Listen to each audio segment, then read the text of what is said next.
Before we get into anything today, let me start with this. America is still a miracle. It is still the greatest blessing I will ever hand to my children. It is still the land where faith thrives, families rise, and ordinary people do extraordinary things every single day.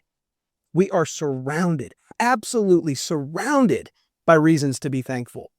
From the freedom to worship, to the abundance on our tables, to the laughter of our kids in the backyard, to the men and women who defend us, to the churches on every corner and the communities that still show up when it matters most. This country is overflowing with goodness.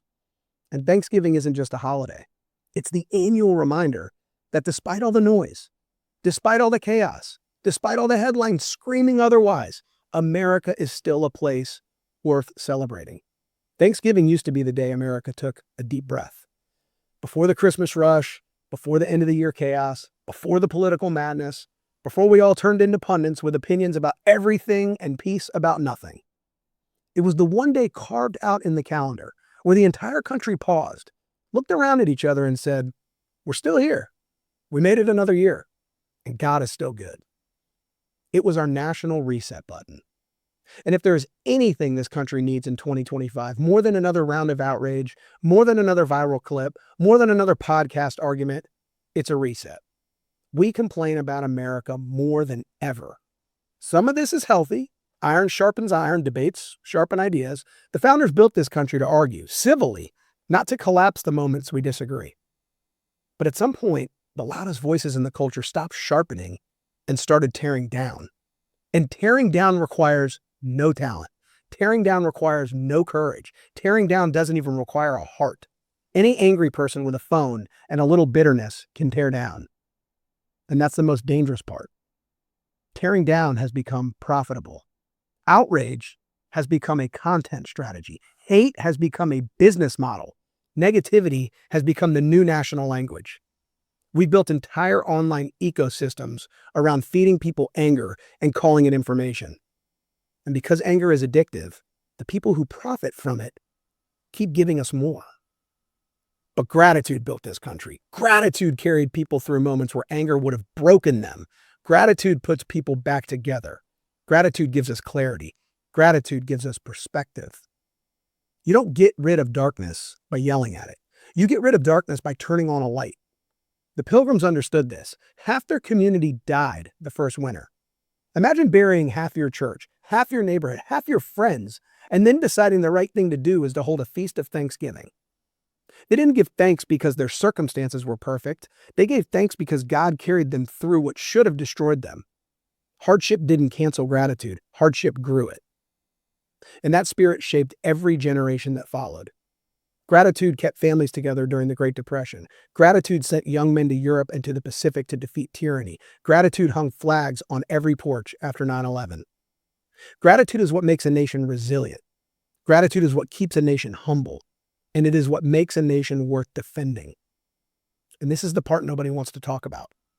Our crisis today isn't political. It's spiritual.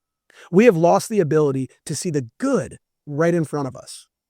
We have been trained to scan for what is wrong instead of celebrating what is right. We have begun treating blessings like burdens. We have started assuming the worst about the country that gave us the best shot at freedom the world has ever known. Real conservative leadership builds instead of destroys. Conservatives build families. They build communities. They build churches, businesses, movements, and nations. And you cannot build anything without a foundation. America has the strongest foundation of any nation in history. The most durable constitution, the freest markets, the widest path for upward mobility, the broadest protection of religious liberty, and the revolutionary truth that our rights come from God, not the government. That truth changed the world, and that truth deserves celebration, not cynicism. We're 8 months away from the 250th birthday of the United States of America. Do you realize how rare that is? Most nations never make it this far without rewriting everything or collapsing under their own weight. We've survived wars, depressions, pandemics, political upheavals, social upheavals, and we're still here. Still standing on the same founding documents, still living under the same Constitution, still fighting over the same ideas the founders fought over. That's not a weakness. That's a miracle. And yet, instead of preparing for a national celebration, we've become experts in diagnosing flaws and blind to blessings. Critique has a place. I myself often critique. But critique without gratitude is entitlement. Critique without perspective becomes narcissism. Critique without light becomes darkness. And Thanksgiving is the antidote. Thanksgiving reminds us what we should be unapologetically thankful for. America has the strongest military on earth. America has the most charitable citizens anywhere in the world. America is still the #1 destination for people seeking freedom. America leads the world in medical breakthroughs and cures. America produces more food and more energy than any nation in history. America sends more missionaries around the world than all other nations combined. And America is still the safest, freest, most opportunity-rich place to raise a family on the planet. These aren't talking points. These are facts, and facts matter. And here's the wild part. Despite all the negativity, Americans actually still want gratitude more than gloom. Bible sales are up 11% this year. Charitable giving is rising. Volunteerism is rebounding. And more Americans say the ideal family includes 3 or more kids than at any time since 1971. That's not a nation collapsing. That's a nation ready for renewal. That's a country still reaching upward. The evidence is right there. We just have leaders and influencers, loud ones, who profit from telling you the opposite. But when you sit at a Thanksgiving table, none of that noise matters. You can't pass the gravy on social media. You can't hug your family in between Instagram stories. You can't laugh until your stomach hurts while doom scrolling. Real gratitude happens around real tables with real people. And as a father, this hits me in a different way now. When your kids are little, you realize just how sacred these moments are. When my boys come running into the room screaming, "Daddy, Daddy, Daddy," they aren't thinking about the economy. They aren't thinking about the election. They aren't thinking about inflation or geopolitical conflict or the latest viral nonsense. They just want their dad. My boys want to throw the football. My daughter wants to show me her latest dance. They just want to be loved on. Children simplify life. They make gratitude unavoidable. They remind you of what matters more than anything you think matters. That's what Thanksgiving is supposed to do for the whole country. And I'll tell you something I've been saying a lot lately. Gratitude is patriotic. Gratitude is a form of national service. Gratitude is a spiritual discipline with political consequences.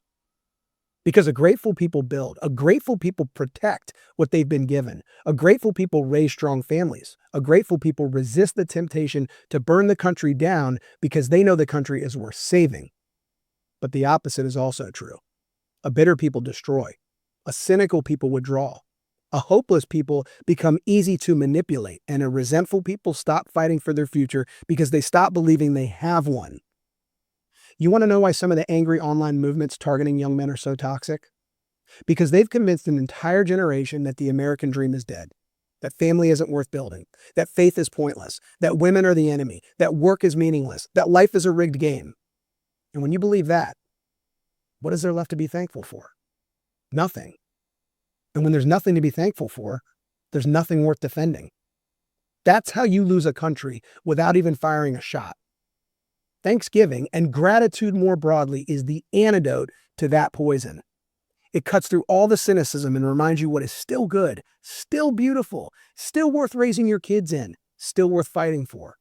It reminds you that goodness is real, that blessings are real, that God is still active in the world and still pouring out gifts on people who don't always deserve them, but desperately need them. And one of the things I love about Thanksgiving is that it's not complicated. It's literally built into the name. Thanks and giving. Gratitude and generosity. 2 things that transform you when you practice them. 2 things that rescue you from bitterness. 2 things that force you to take your eyes off yourself and onto the people around you. 2 things America used to do better than anyone else and still can. This Thanksgiving, I'm going to break bread. I'm going to hug my family. I'm going to hold hands during grace. I'm going to tell stories. I'm going to let the kids stay up late. I'm going to laugh until the turkey comes up. I'm definitely going to yell at my fantasy football team while I pretend I like Bloody Marys. I'm going to build memories no algorithm can fake, because those moments are what built this country. America is divided. Politics is exhausting. The culture feels chaotic. But Thanksgiving cuts through all of that. It brings us back to the basics. It reminds us that a nation built by grateful people will only be restored by grateful people. So this year, take the day, step away from the noise, look your family in the eyes, count blessings instead of grievances, pray before the meal, tell the stories your kids have already heard but love anyway, laugh until your face hurts. Slow down long enough to remember that for all our flaws, for all our imperfections, for all our disagreements, America is still the greatest story of human freedom ever written. And that is worth giving thanks for. A grateful people built this nation. A grateful people saved it again and again, and a grateful people will restore it. May we be those people. May we raise those people. May we model that posture of the heart in front of our kids so they grow up knowing that gratitude isn't weakness, it's strength. And as you gather around the table this year, my hope is simple: that gratitude clears the fog a little, that it softens the edges of the year, that it reminds you of the blessings that never make the news but make your life worth living, that it recenters you on what's eternal, not what's loud. Because for all our flaws, all our noise, and all our disagreements, America is still the greatest story of human freedom ever. And giving thanks for that, truly giving thanks for that, might be the most patriotic act left in this country today. I wish you and your family the happiest of Thanksgiving. God bless. Hey, we the people like Gates Garcia, so that's no excuse.